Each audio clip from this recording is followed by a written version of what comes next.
everybody, welcome back to my channel. My name is Zaneta Vasitana Mangen and thank you so much for tuning in. If you haven't subscribed, please make sure that you do so. I'd really appreciate it. I really hope that you guys are keeping safe and that you are doing all that you can to stay safe.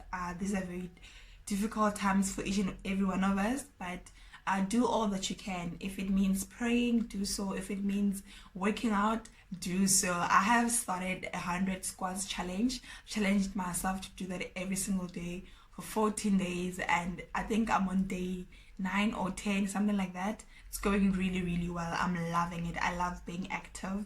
So whatever it is that you can do to just get your mind out of the gutter, do so. So today I thought I should come and share with you guys really a story time, but it's a reflection. I was reflecting on varsity. I was reflecting on some of the experiences that I had in varsity, and just thinking of how things are very difficult right now and you can easily give up. You can just feel like, you know what, I am done and I'm not gonna get out of bed. But life is full of ups and downs, yes, but like at the end of the day, you're gonna come out on top. At the end of the day, we are gonna conquer. You know, where we are today is not where we were yesterday. Definitely, the problems that we are facing today are not the same problems that we faced yesterday. So meaning there is growth, there is change, and life does get better. You know, don't give up. Just remember the battles that you have won, the battle that God has won for you, and hold on to that faith. So these are the times where I felt like I wanted to give up. When I was in varsity, things were very, there were times where things were very difficult, absolutely difficult, but yeah, we thrived. So the very first time where I felt like I wanted to give up in varsity was definitely in first year test ones. I failed test ones. I think almost all my test ones, I failed them. The transition from high school to varsity was just a lot for me. I was not prepared for that, and I was not used to the system and how UCT operates, so I definitely saw flames. And I think what was difficult was that, you know, when you come from high school, you come with the A's and all of that, and I had gotten one of my A's was in mathematics. And so to get to varsity and you fail maths, this money. So, and I mean, I still remember that percentage. I got 23% in mathematics of test 1, mem 1000. I saw flames, guys, and among other courses as well that I failed. So that was really hard. And I think what was more difficult was the failing of mem 1000, because I've been told that I'm good at maths. I told myself that I'm good at maths when it comes to mathematics. But now here comes this mem 1000 at UCT, and it's like, where, girl, where? When everything is questioned, you're like, but I thought me and maths are like one. At some point, I even thought I'm going to be a mathematician. So definitely those test ones messed up my mind. They messed up my identity, because for so long I had identified myself with a girl that knows maths really well, and this girl just failed maths with a 23%. You know, that was one time where I was like, ah. And then obviously what saved me was actually seeing that everybody was in the same boat.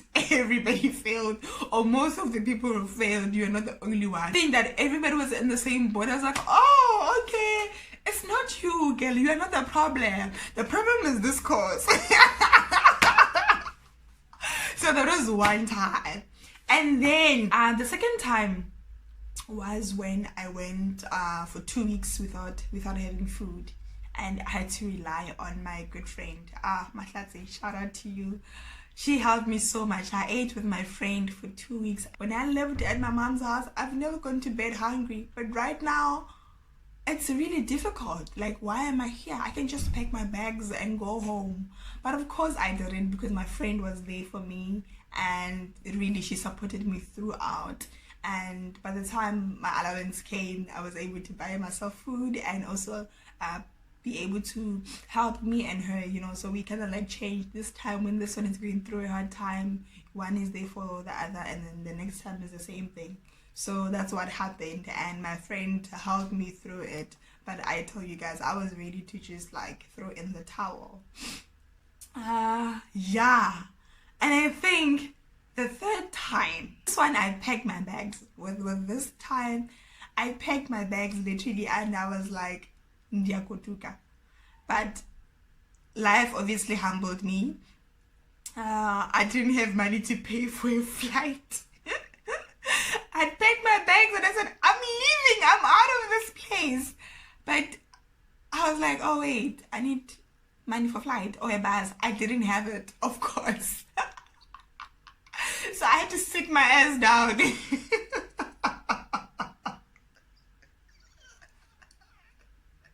Guys, okay. The reason why I packed my bags on this third time was I wasn't feeling safe anymore in terms of where I stayed. There was this guy, he was a stalker. He used to stalk me and literally follow me everywhere I go. And we lived in the same residence. So it was just so difficult. Everywhere I went, in the labs, he will be there. It continued for a very long time, and he didn't know where my room was. So every time I had to go to my room, I would pass by my friend's place first and then go to my room, because I would know that he's following me. And then one time, I don't know how, he finally found where I stayed, and I had a knock on my door, and when I went to open it, he was like standing right in front of me, and I panicked. And I was like, what are you doing here? Can you please leave? He didn't want to leave. He tried to force himself into my room, and he called me all sorts of names, and I literally pushed him out. I was like, get out of my house. I don't want to delve too much into it because, yeah. So that was really, really hard for me because I felt unsafe.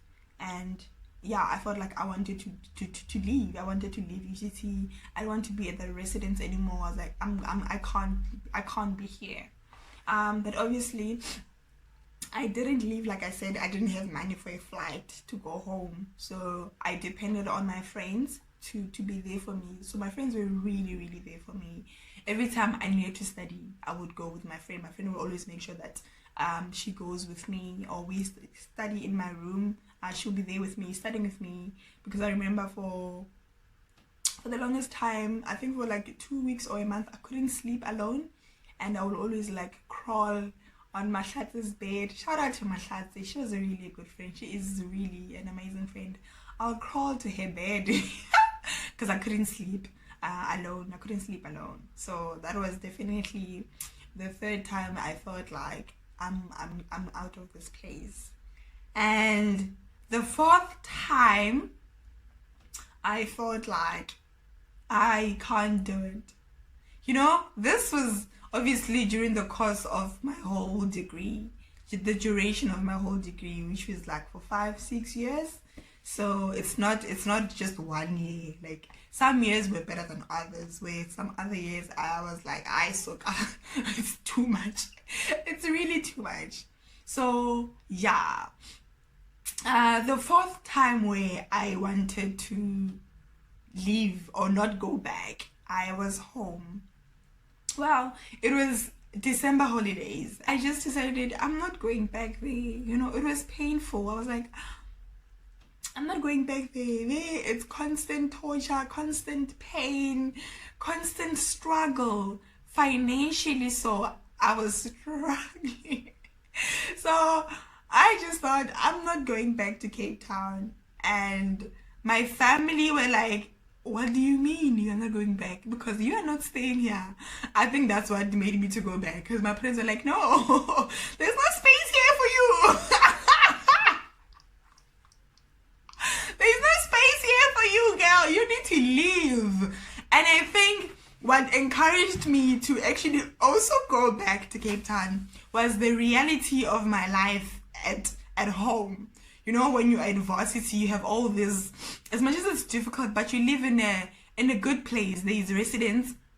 You live in Dress where there is security. You live in Dress where there is electricity, where there is geysers, hot water. Like, life is amazing.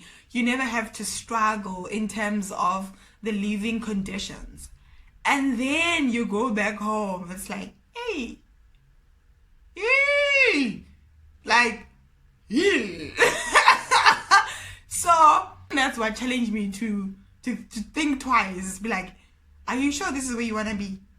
Like here, more deep sloot again. And I was like, actually no. I'm gone. I'm going back. So packed my bags. I went back to UCT. So yeah, it was, my life was constantly trying to run away from certain things, trying to run away from the reality of my life back at home, and trying to run away from the reality of University of Cape Town and how difficult it is and how academically challenging it is and how financially I'm struggling, So yeah, that was it. And obviously, number one person that helped me throughout the journey was God. His word, church, prayer, and my connection with God. Even in those difficult times, I'll still see him, I'll still see his hand over my life, over my family's life, and that's why I didn't give up. The faith that I had in him, that he will carry me through, and I thought, you know what, he's not a man that he should lie, nor a man that can change his mind. His promises are yes and amen, and I held on to that. I held on to his word that his plans for my life are to prosper me and to give me a future. And I really thought, you know what, God, you ngeke ungithe kwahule kwa deep studio ko Joburg kwa ungithishe mo Cape Town, just embarrass me. That's not going to happen. And I thought, that's not a God that I serve. The God that I serve is very kind, is very loving, is thoughtful, and he will come through for me. I knew that his word for my life is to prosper me. So I'm going to stay at GCT and I'm going to prosper. And tada! So yes, so that's really it behind. And I think the support that I had from my friends, impeccable. I have really amazing friends, and they were really there for me. Beautiful spiritual parents, beautiful church support structure. I got support from all over the place. As much as I had reasons to give up, I also had so many reasons to not give up, and that's why I didn't give up. And I'm really, really grateful to God. So I really thought this would encourage someone. So please do make sure that you share your own story in the comment section below. Tell us the reasons why you never give up. It could be in business, in school, in relationships, whatever it is that you're embarking on. Share with us, and let's encourage each other. Let's learn from each other. And I would really, really appreciate it. Do make sure that you subscribe to my channel if you haven't, and share this video and give it a massive thumbs up. Thank you so much, and God bless. Mwah. Bye.